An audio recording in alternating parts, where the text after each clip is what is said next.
सरकार लाई है विद्यार्थियों के लिए डिजिटल लाइब्रेरी। बच्चों के उज्जवल भविष्य के लिए बिहार सरकार है सदा अग्रसर और तैयार। कक्षा 1 से कक्षा 12 तक की सभी पाठ्य पुस्तक पूरक सामग्री एवं वीडियो अब शिक्षा विभाग बिहार सरकार द्वारा विकसित पोर्टल पर है उपलब्ध। अध्ययन सामग्री देखने के लिए BEPCLOTS.bihar.gov.in पर विजिट करें अथवा एंड्रॉइड मोबाइल पर गूगल प्ले स्टोर से E-LOTS ऐप डाउनलोड करें। शिक्षकों, अभिभावकों एवं बच्चों से अनुरोध है कि इस लाइब्रेरी का अधिक से अधिक लाभ उठाएं और अपनी पढ़ाई जारी रखें।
हेलो बच्चों, कैसे हैं आप। जैसा कि आपको पता है कि स्कूल बंद होने के कारण हम अपनी पढ़ाई दूरदर्शन के माध्यम से कर रहे हैं, तो हमें क्या करना है कि रोजाना समय पर अपनी पेंसिल और कॉपी के साथ मेरा दूरदर्शन मेरा विद्यालय कार्यक्रम में शामिल होना है, जहां हम नई नई चीजें सीखेंगे, वह भी मनोरंजक तरीके से। तो तैयार है ना आप सब। तो बच्चों, आज है संडे यानी मस्ती का दिन, और आपको तो पता ही है कि हम लोग संडे के दिन कला समेकित अधिगम यानी आर्ट इंटीग्रेटेड लर्निंग के माध्यम से नई नई चीज़ें सीखते हैं। तो आज हम लोग सबसे पहले पढ़ेंगे बापू की पाती, जिसमें राष्ट्रपति महात्मा गांधी के जीवन प्रसंग से जुड़ी बातों को जानकर उनसे सीख लेंगे। फिर संगीत की कक्षा में अलंकार और संगीत से जुड़े अन्य महत्वपूर्ण बिंदुओं को जानेंगे और सुनेंगे। फिर अंत में चलेंगे पटना का संजय गांधी जैविक उद्यान और देखेंगे जू शो। तो चलिए शुरू करते हैं आज का संडे स्पेशल क्लास।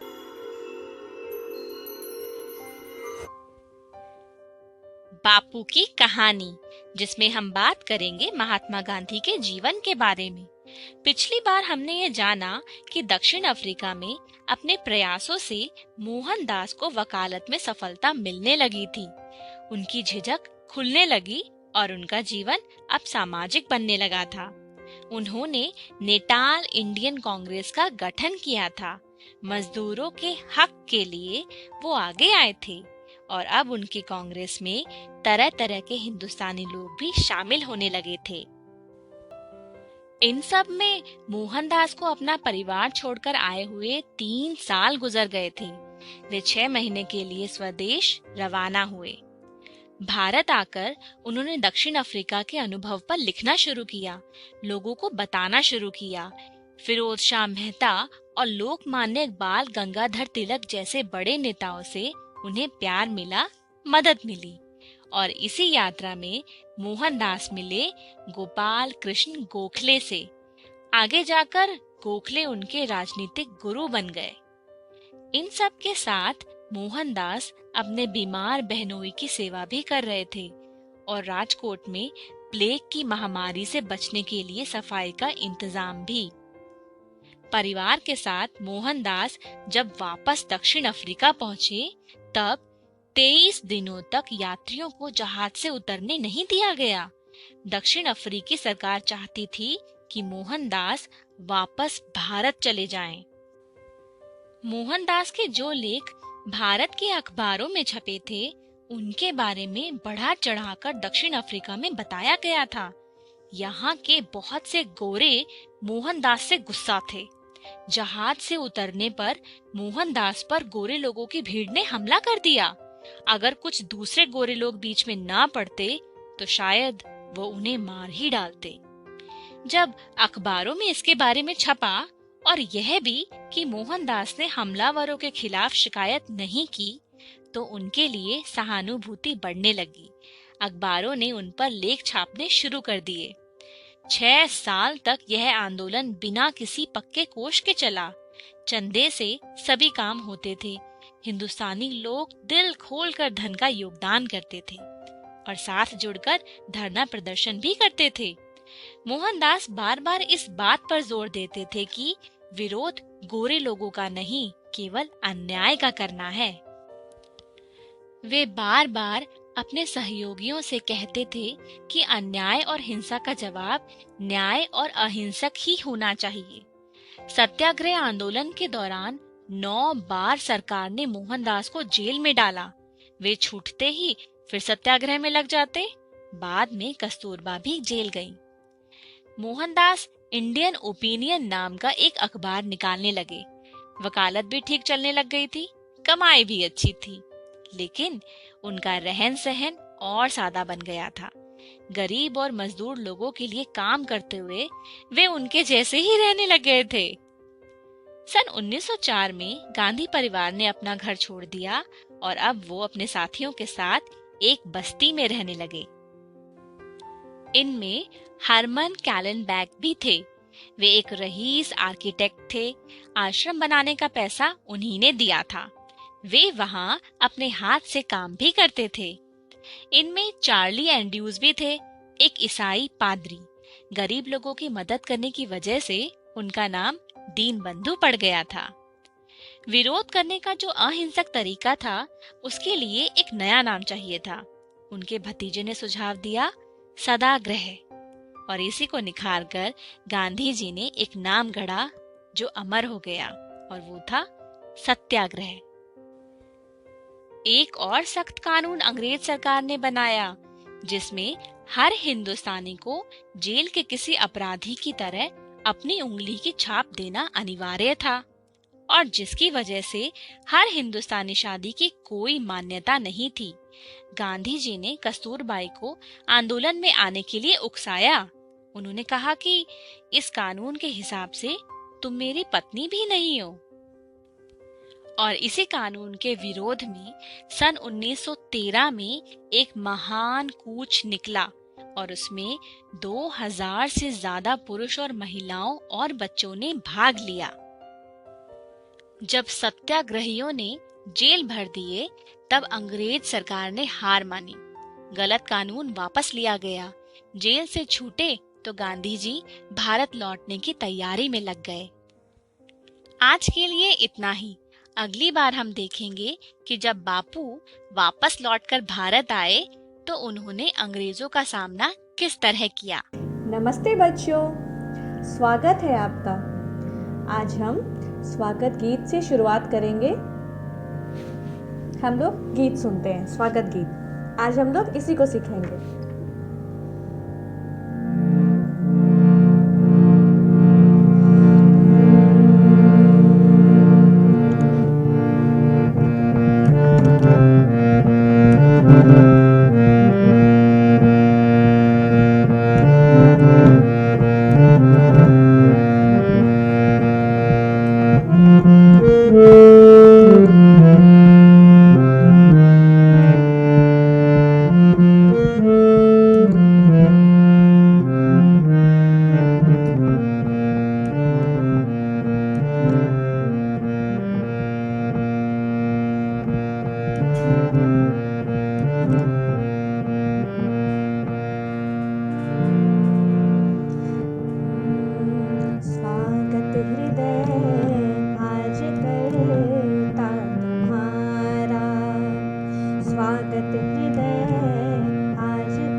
बच्चों, हमने स्वागत गीत से शुरुआत किया।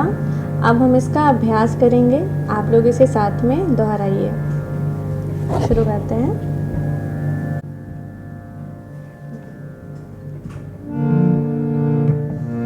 स्वागत हृदय आज करता तुम्हारा, स्वागत हृदय आज करता तुम्हारा। फूलों की माला में स्वागत तुम्हारा, फूलों की माला में स्वागत तुम्हारा। स्वागत हृदय आज करता तुम्हारा, स्वागत हृदय आज करता तुम्हारा। फूलों की माला में स्वागत तुम्हारा, फूलों की माला में स्वागत तुम्हारा। स्वागत हृदय आज करता तुम्हारा, स्वागत हृदय आज करता तुम्हारा। बच्चों, अब हम पहला अंतरा करेंगे। करके कृपा यहाँ जो पधारे, करके कृपा यहाँ जो पधारे।